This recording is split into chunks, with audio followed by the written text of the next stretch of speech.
Hello everyone, welcome to Building with Bob. Today we're going to discuss my True-Am dual battery setup on a Honda Pioneer 700. I watched a few videos on this and I seen where guys were building their own battery boxes. I like that idea. One guy in particular, I cannot remember his name. I wish I would have thought about it and I would give him a shout out on here. But I watched his video. He relocated his oil fill, which I'll show you right now. Flip the camera around. So the oil fill used to sit right around where this positive terminal is. It was flipped over here. So all I had to do there was take two bolts out, loosen up these screws here, one there, one down there. You can barely see it, move my hand, there you go. And then just put longer bolts in, flip it around, everything moves. It worked great.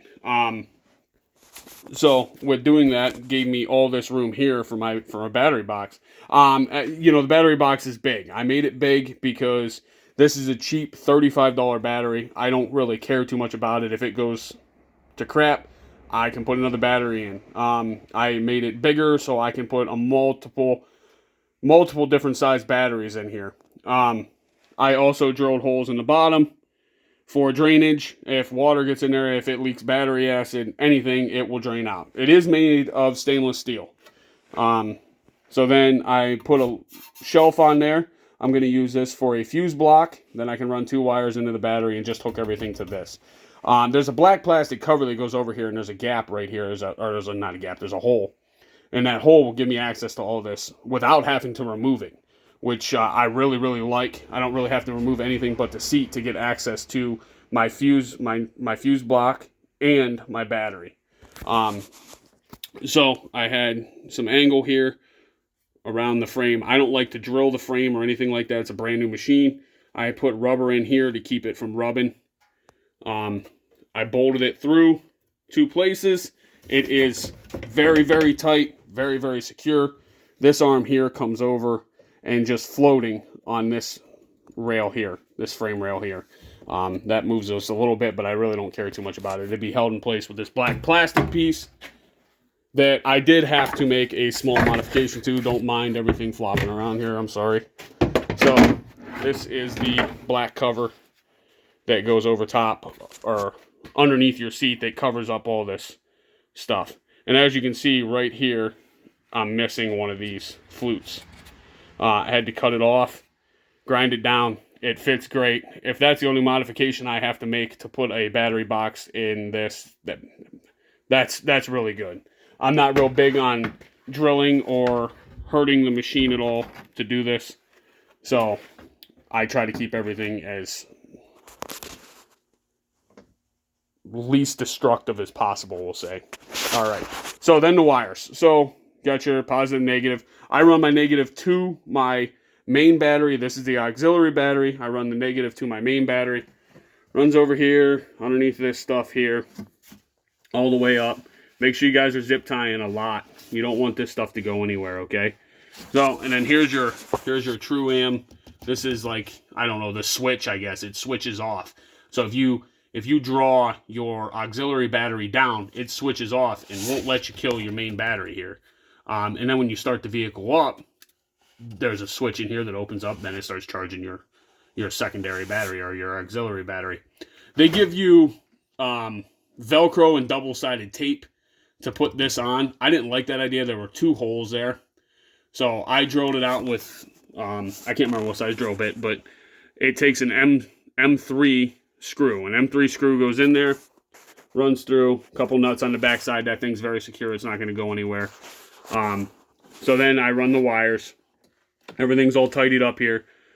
So then you have this wire here, this green and blue wire that's inside this blue insulation. That wire has to run up to your meter, your gauge. So this wire runs here, runs down, then shoots down through there. Comes out. I'm going to move around here. I'm going to still talk. So I brought it down here, unbolted this skid plate right here. The wire comes out right there, right in between this skid plate and this skid plate. This is just a plastic skid plate. Remove the bolts on that, and then zip tied it to the main wiring harness moving forward. Plenty of zip ties used. Don't want it running, getting ripped loose by a stick. Come up. Here you go. Here's that blue wire again, zip ties. And then it comes up and enters underneath the hood. This is where I grounded. You get a black box. I'm not exactly sure what that, like an ignition box. So I grounded it here. I like that. I seen it. It's already there. It's accessible. It's one ground. Pop up here into the hood area. So blue wire comes up along with your ground. I had to splice my ground. It wasn't long enough. So that blue wire runs over, runs up. This is that black box that you got to plug into, which you can't really see it. But back in there, for the focus, is your gauge. Your gauge gets 3 things hooked to that, which come out of this box here. You can see the wires. That's just zip tied there. Then you got to steal power from somewhere that comes on with the ignition. I stole it from the 12 volt, like the charger inside there, like a cigarette lighter, I guess. Your 12 volt.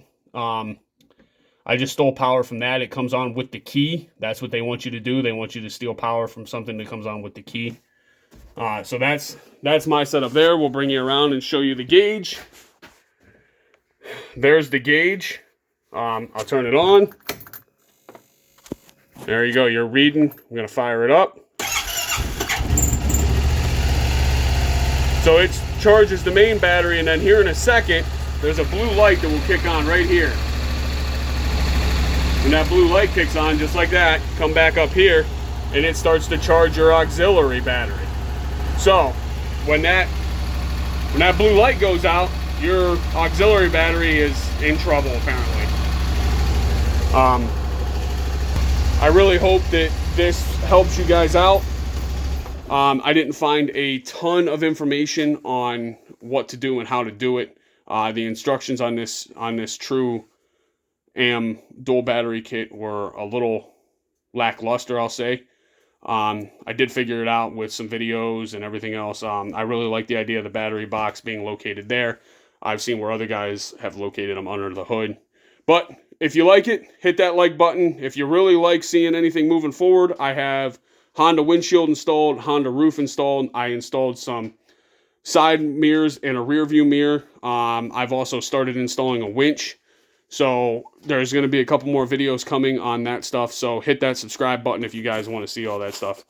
Other than that, have fun.